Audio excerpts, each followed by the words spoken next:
امام زرقانی نے یہ بڑا خوبصورت واقعہ لکھا کہ جب مدنی دور تھا تو حضور کبھی کبھی سیر کرنے کے لیے باہر تشریف لے جاتے، تو حضور ایک وادی میں تشریف لے گئے تو وہاں ایک قافلے نے پڑاؤ کیا تھا، اس کا نام ہے وفد طارق۔ طارق نامی شخص تھا، وہ وفد لے کر وہاں سے گزر رہا تھا تو پڑاؤ کیا تھا اور ان کے اونٹ چراگاہ میں چل رہے تھے، تو ایک سرخ رنگ کا اونٹ حضور کو پسند آ گیا۔ قافلے والوں کے پاس گئے، اونٹ بیچتے ہو؟ انہوں نے بیچنا تھا یہ نہیں، حضور نے پوچھا تو بے سختہ کہہ دیا ہاں بیچتے ہیں۔ کتنے کا؟ اتنے کا، سودا طے ہو گیا۔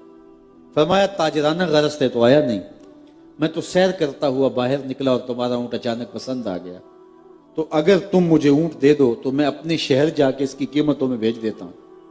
انہوں نے کہا ہمیں قبول ہے۔ حضور نے اونٹ لیا، پکڑا، چل دیے۔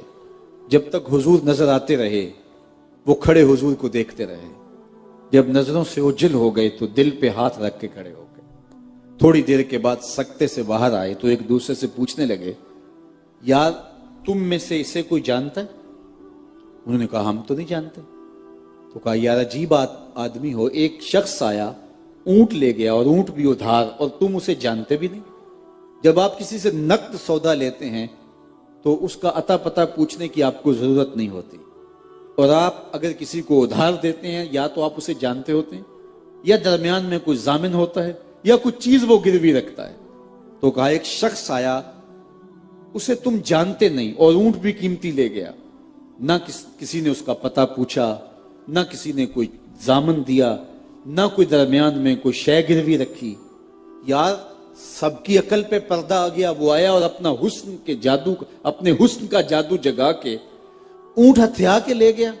ایک بولا یار جب وہ باتیں کرتا تھا منہ سے پھول جھڑتے تھے، میں تو اسی منظر کو دیکھتا رہا۔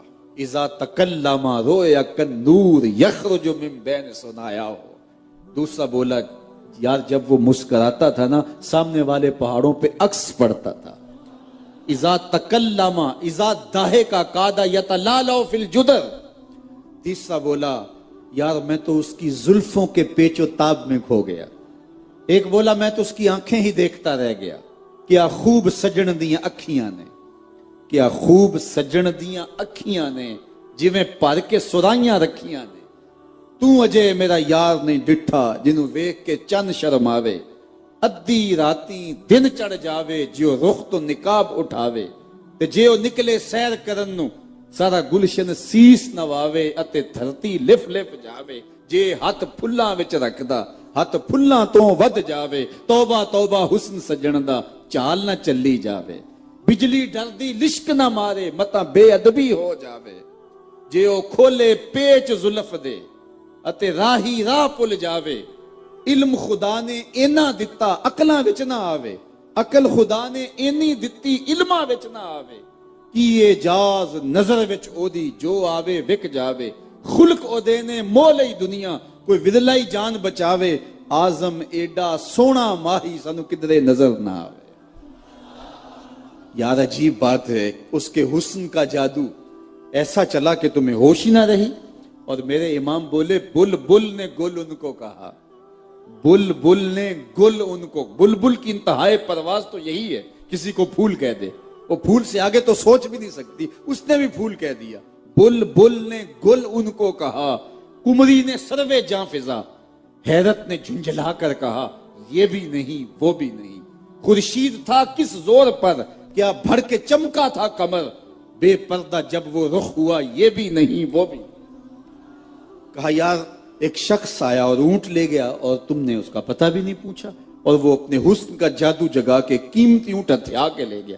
امام زرقانی لکھتے ہیں جب انہوں نے یہ کہا نا اونٹ ہتھیا کے لے گیا، تو اب تک قافلے کے سردار کی بیوی جو خاموش بیٹھی تھی اس نے خیمے کا پردہ سرکایا اور ان سے مخاطب ہو کے کہا آنا ضامنۃ لسامان جمالکم لا یغدر بکم، خبردار اس کے خلاف کوئی بات کی تو اگر وہ قیمت نہ دینے آیا تو قیمت مجھ سے لینا، میں ضامنہ ہوں۔ انہوں نے کہا اچھا تو اسے جانتی ہے؟ کہا واللہ میں بھی نہیں جانتی۔ تو کہا پھر ضمانت کیسے دے رہی ہے؟ کہا جب تم سودا کر رہے تھے خیمے کی اوٹ سے میں نے اس کا چہرہ دیکھا تھا، جس کا چہرہ اتنا سونا ہو وہ جھوٹ بول ہی نہیں سکتا۔ تھوڑی دیر کے بعد حضور کے غلام بھی آ پہنچے. قافلے والے کون ہیں جن سے ہمارے آقا نے اونٹ خریدا تھا؟ انہوں نے کہا جی ہم لوگ ہیں. کہا یہ حضور نے آپ کی قیمت بھیجی ہے اور یہ آپ کی ضیافت کے لیے کھجوریں ہیں. انہوں نے کہا ہم قیمت بعد میں لیں گے, ہم تو خود بک گئے ہیں, ہمیں بتا وہ پیارا رہتا کہاں ہے. تو نے کہا وہ کھجوروں کا جھنڈ دکھائی دے رہا ہے, یہ نخلستان مدینہ, یہی اس پیارے کا ڈیرا ہے. امام زرقانی لکھتے ہیں سارا قبیلہ اٹھا اور جا کے حضور کے قدموں میں بیٹھ گیا. تیری تک کے اداواں میں مرید ہو گئی. تو چہرہ ہی ایسا تھا, جمال ہی ایسا تھا, حسن ہی ایسا دیا جو دیکھنے والے دیکھتے تو پکار اٹھتے, دیکھنے والے کہا کرتے ہیں اللہ اللہ, یاد آتا ہے خدا دیکھ کے صورت. تو کہا دہا سے مراد رخ زیبا ہے اور لیل سے مراد زلف عنبری ہے. اللہ اکبر. چہرے کا جمال تو چہرے کا جمال, پھر زلفوں کا جمال. اللہ اکبر. حضور کی مبارک زلفیں. مجھے آتش کا یہاں ایک شعر یاد آیا. آپ اہل ادب ہیں, ذرا اس کی لطافتیں دیکھیے اور کتنا کمال جو ہے وہ رنگ ہے اور کتنی خوبصورتی کے ساتھ مضمون کو بیان کر دیا گیا. آقا کریم کی زلفیں نصف کان سے لے کر کے مبارک کندھوں تک تھی. یضرب منکبہ ہے, حدیث میں آتا ہے کہ کبھی کبھی حضور کی مبارک زلفیں کندھوں کو چوم لیا کرتی تھی.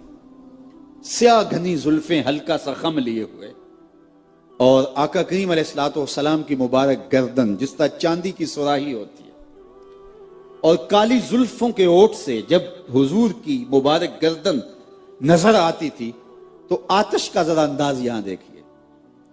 عرق آلودہ گردن زیر کاکل یوں دمکتی ہے.